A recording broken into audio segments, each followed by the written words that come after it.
आणि यायचा जन्म कुठे झाला? मुंबईला कुठे राहत होते?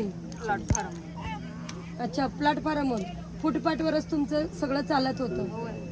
मग आता यांचे आधार कार्ड काढण्याशी तुम्ही जिथं डिलिव्हरी झाली तिथं तुम्हाला देत नाही का? तिथं तुमचे नाव नोंद आहे की नाही? हाय पण देत नाही. ते हाय पण देत नाही. अच्छा, मग आता या मुलांचं शिक्षणाचं त्याच्यावर तुम्हाला काही विचार येतं की नाही? आपलं भविष्य शिकलं पाहिजे की नाही? हो मॅडम, शिकला पाहिजे. सरकारला काय मागणी तुमची? काही दाखला द्या म्हणून मागणी करते. काय तुम्हाला असं वाटते की शासनाला आपल्याला मदत केली पाहिजे? हो केली पाहिजे ना. सरकारी लाभचा विषय म्हणजे सरकारी लाभ भेटावा, मुलाबाळाचं कल्याण हो. बाकीत आम्हाला काय मागणी राहणार? आमचं आयुष्य असंच गेलं जाऊ द्या, पण मुलांचं भविष्य सुधारलं पाहिजे. सुधारलं पाहिजे. बाकीत मागणी काय नाही. मागणी तरी काय तुमची?